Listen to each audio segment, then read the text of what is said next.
Alright, welcome back to How to Build an F-14 Tomcat.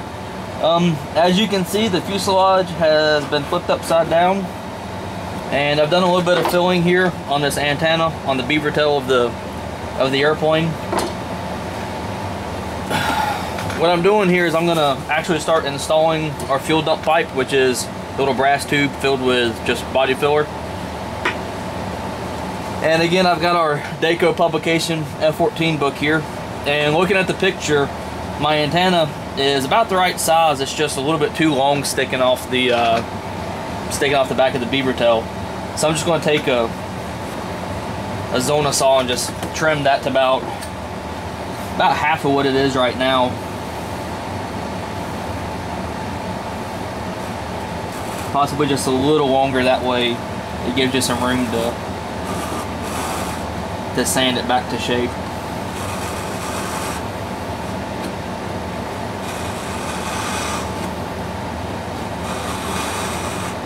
Again, the old Mark 1 eyeball works fairly well for a lot of this scale stuff. Again, those three views can be a little bit off just from what the artist, whatever he thought it should have been. This antenna was actually sized right off the three views, and that's why it was such a large discrepancy in actual size. So that's done. We can throw that away. What I've done is I've got a brass tube. It's 21/32, sizing the dump tube off of the three views. They actually called for about 3/4 of an inch.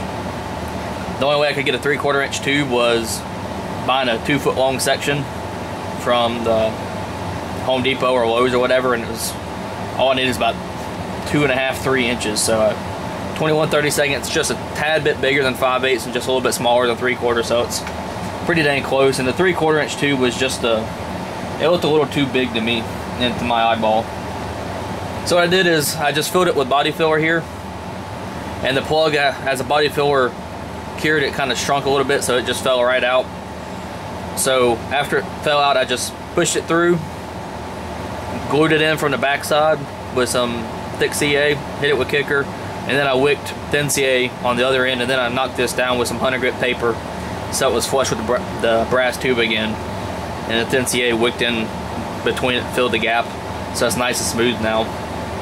The reason why you do that is because when you mold it, if you don't, all your surface coat and epoxy will fit in there, and it's going to lock it in place, and you'll end up busting this whole beaver tail probably, or this whole molded portion off when you go to take it apart. So now since I had to cut that off, I'm going to get some thin CA and just kind of wick it. Just put it on the end of it to harden the balsa.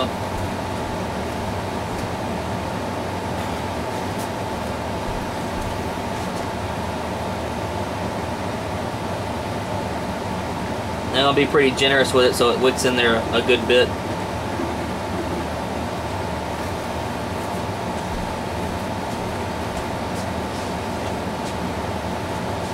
So while we wait for that to dry, you guys are probably wondering, like, hey, I thought you were going to finish the wing panels.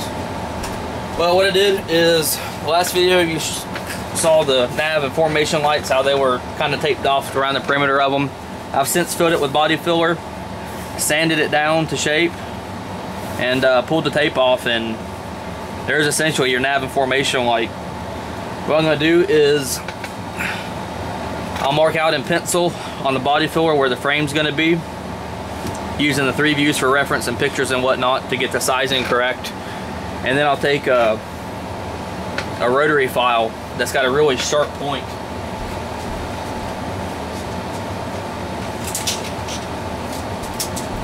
You can use either the permanent grit files that Bob Violet sells, or you can get, I believe this little kit came from Robart, and you can get, man, they've got a whole different size assortments of stuff, and just all the ones I've picked up over time. But I'll probably take something like this file here. I mean, you can see extremely small, and I'll use that to initially get the outline of it. And then once that's done, I'll take something that's a little bit larger tip, like that one. That's about twice the size as the previous one. Then I'll go through there with that one, And then just so they really show up, I'll go to probably a third one that's about that size, which is twice as large as the second file, to get it really in there so you see it. It's probably a little overpronounced, but it's better than them doing all that work and then them not showing up. So basically, once that's done, which I'll do that after I get this beaver tail area done, the wing panels will be done, and I'll just have to monocoat the spoiler area.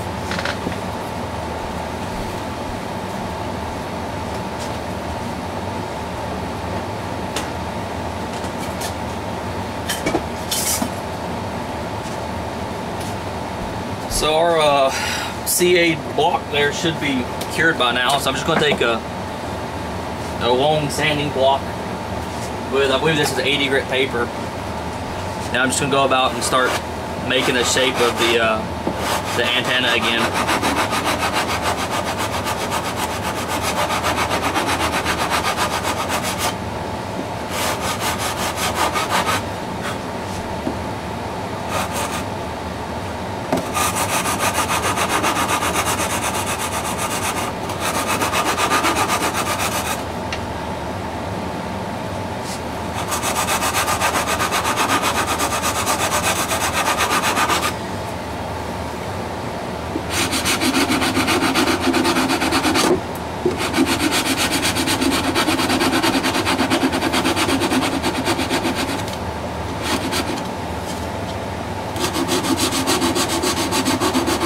As I'm doing this, I'm just kind of looking at the photos of the antenna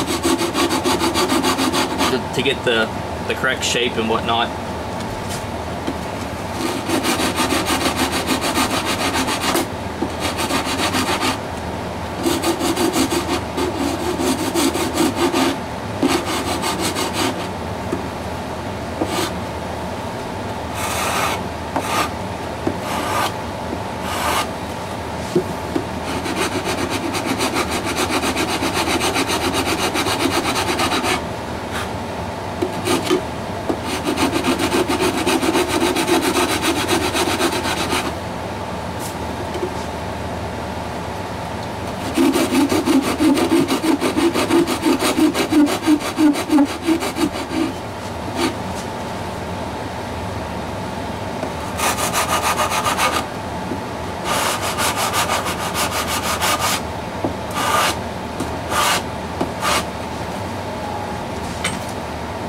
Then once the rough shape is about where you want it, I just take one of these foam sanding blocks or sponges, and I kind of go at a 45-degree angle where you want the corners rounded.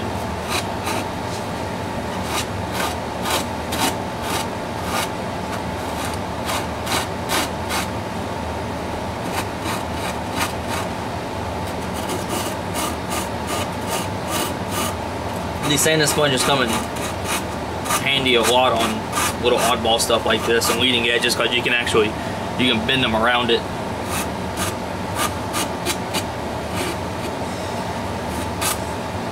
So now that that's done, we'll harden it with some thin CA again.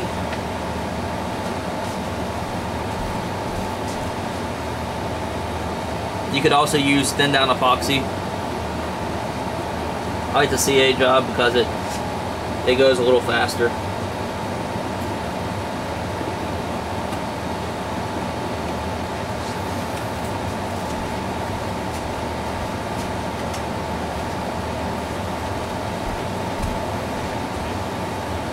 Just a little paper towel to dab off the excess.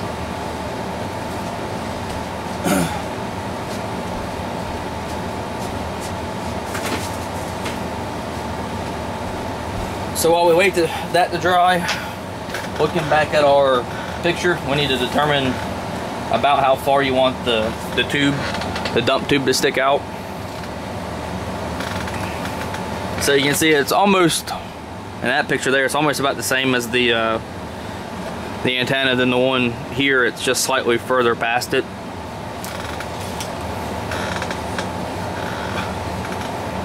So I'm just going to take the dump tube and put it about where I think it looks right.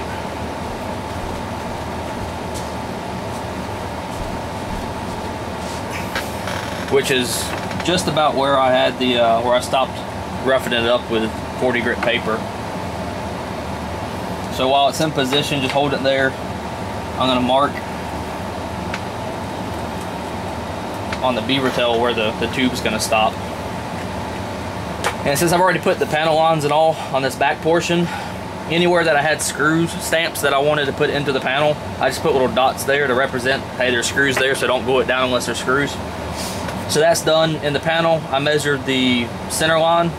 This panel is 1 inch wide and about 2 inches long. So I just measured in the middle, then I measured out from that center line where the edges of the tube are going to be.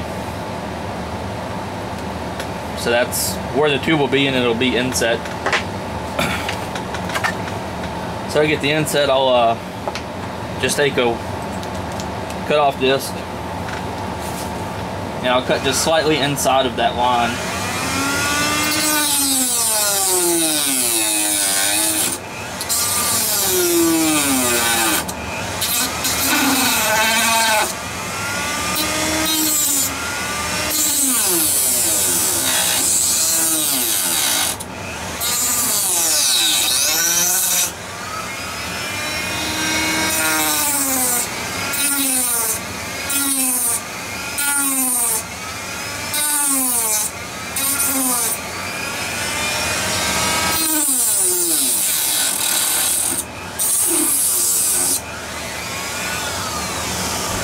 What I did there is I just kind of did a crisscross pattern to make getting rid of that material a little easier.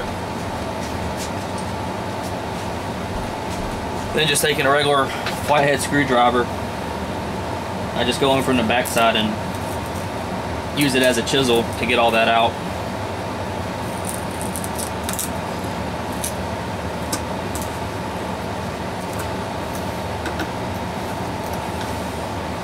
Since the tube just barely has a fairing at the top of it, on the top of the beaver tail, I'm going to have it set to where it just barely reaches the top of it.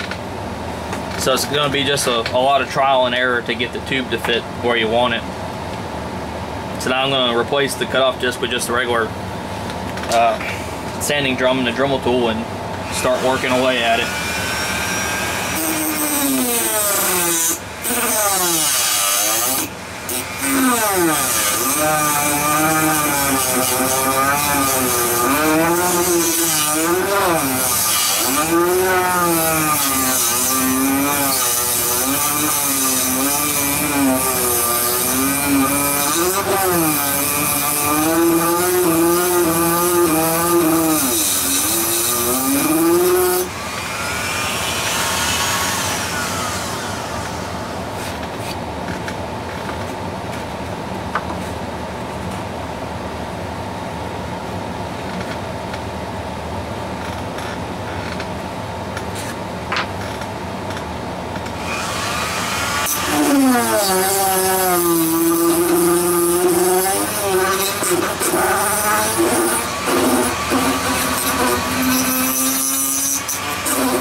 Basically, that's where our dump tube will go. What I do is I'll just fill this in with some CA after I get this antenna completely done. I'll sand it a few more times with probably some 100 grit paper, and then I'll do that, and I'll hit it with another thing of thin CA. Then I'll probably go to like 150 or 200 grit paper, and I'll just keep working it up till it's real nice and smooth. So that's pretty much how I'm going to do the dump pipe. When I get ready to do that, I will get ready and I'll make another video and let you guys in on the rest of the finishing of that. So the little panel that's right here is actually going to have a little fairing to go over the dump tube. The dump tube is angled slightly up when the airplane's sitting, right side up. In this case, angled a little down. So that's where I'm at, and when I get back from visiting the in-laws for lunch, I'll make another video, and we'll see you guys then.